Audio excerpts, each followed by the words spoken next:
it's a privilege to speak. I'll be speaking essentially on leadership, breaking the bias.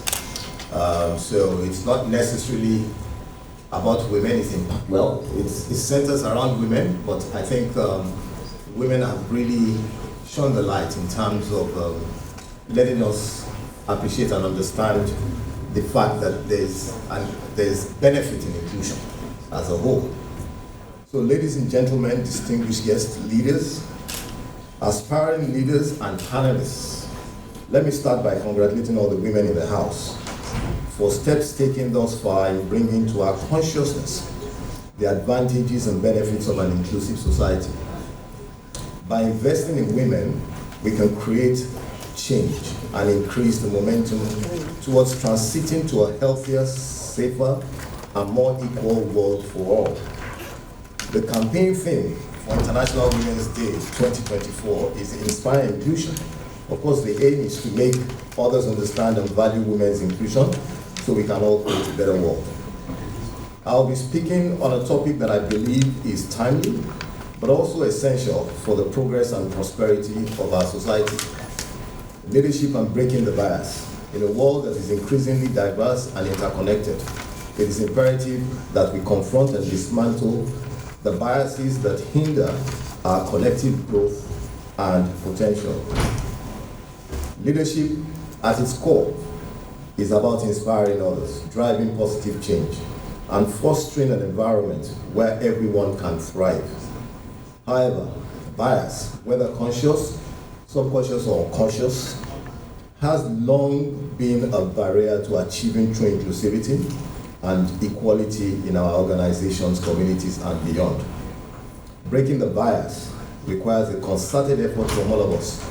It demands that we recognize and challenge our own prejudices, that we actively seek out diverse perspectives, and that we commit ourselves to creating a culture of inclusivity and belonging. One of the most pervasive forms of bias that we must confront is gender bias. For far too long, women have been underrepresented in leadership positions, their contributions undervalued, and their potentials unrealized. But thank God, the tide is turning. Women around the world are breaking barriers, shattering glass ceilings, and proving that leadership knows no gender. As leaders, it is our duty to support and empower women at every level of our organizations. We must ensure equal opportunities for advancement, fair compensation, and a work environment free from discrimination and harassment. By so doing, we not only unlock the full potential of our teams, but also set an example for future generations of leaders. But breaking the bias goes beyond gender. It encompasses biases based on tribe, religion, age, disability, and more. Each of us brings a unique perspective and set of experiences to the table, and it is essential that we embrace and celebrate our differences. These biases may have their foundation in the way society raised children as a result of cultural, religious leanings, or educational backgrounds. Single-sex schools are more likely to raise biased children than co-educational schools, for instance. Thankfully, we now have a number of co-educational schools, and many traditional boys' schools are converting to co-ed schools. At least I know that's happening a lot in the UK, where you have very strong traditional schools that are gradually becoming co-ed schools. But the older boys continue the old boy network, even till date, with subconscious preferences for the boys' men they feel comfortable with. I mean, these are things that originate from foundation. They don't know otherwise. And it just comes naturally. Who should I bring onto a board? Oh, the guy that we were in XYZ school together, that we were in, So these are things that we gradually have to start to work on. As leaders, we must foster a culture of inclusion where all voices are heard and valued. This means actively seeking out diverse viewpoints, creating opportunities for dialogue and collaboration, and ensuring that everyone feels respected and supported. By building diverse, inclusive teams, we not only drive innovation and creativity, but also foster a sense of belonging and community. Moreover, breaking the bias requires us to challenge the systems and structures that perpetuate inequality and discrimination. This means advocating for policies that promote diversity and inclusion, holding ourselves and others accountable for our actions, and working to dismantle barriers to opportunity wherever they exist. The reality is that breaking the bias starts with each and every one of us. It requires a willingness to examine our own biases, to confront our prejudices, and to commit ourselves to growth and change. By doing so, we not only become better leaders, but also better human beings. Some of the points that I think I'll just mention some that we can work on, in our various organizations to begin to dismantle biases, whether consciously or subconsciously. One of it is education, providing education and training.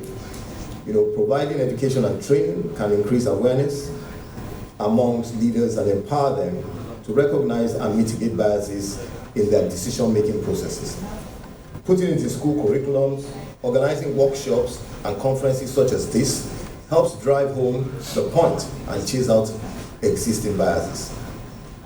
Implementing diversity initiatives, actively recruiting and promoting individuals from underrepresented groups can help diversify leadership teams and challenge traditional stereotypes. The reality is that there is an ongoing adjustment with new hires. The typical ratio of new hires, at least in my organization, is 60% young female and 40% men. This is a pointer to the fact that the future of the organizations are likely in the hands of women. As an aside, I met an American lady sometime last year in the States. I think she's a retired United Nations retired head of a United Nations agency, and we were talking, about the need to pay attention actually to the boy child. I was quite surprised. What I noticed in Nigeria actually is the same in the United States, that the boys are taking a backseat. And we decided we'll work on setting up an NGO to promote the boy child, because whilst we're trying to solve a problem, we don't also want to create another problem. And this is very important. And that's why when I talked about the ratio, you begin to see that even when you're recruiting, the girls are outperforming the boys, doing much better, and their numbers actually are more. So another problem is sort of like raised, and we need to pay attention to that. Establishing inclusive policies. Developing policies and procedures that promote equity and inclusion, such as transparent promotion, criteria, and flexible work arrangements can help mitigate bias in leadership. Some boards now include some of these concerns into their various corporate governance policies. I would counsel that more companies embrace it as a way of driving best performance across board. Since we all know that an inclusive team is more likely to deliver results than a biased team. Encouraging dialogue, open dialogue.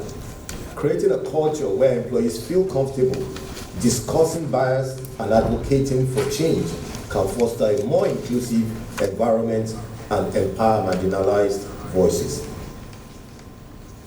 Holding leaders accountable. There is now a need to hold leaders accountable for promoting diversity and inclusion goals, and tying compensation and performance evaluations to these objectives with the hope to incentivize meaningful change. The KPIs of leaders in organizations, including government agencies, must include efforts put in place to have an inclusive system. In conclusion, leadership is just not about achieving success. It's about creating a world where everyone has the opportunity to thrive. By breaking the bias we can unlock the full potentials of our teams, our organizations, and our society. Together, let us commit ourselves to the hard work of building a more inclusive and equitable future for all. I'll leave us with two quotes. The first is from a lady called Pat Weathers, and she says, "When we listen and celebrate what is common, what is both common and different, we become wiser, more inclusive, and better as an organization." And the second one is an African proverb. If you want to go fast, you go alone. But if you want to go far, you go together. Thank you and good morning.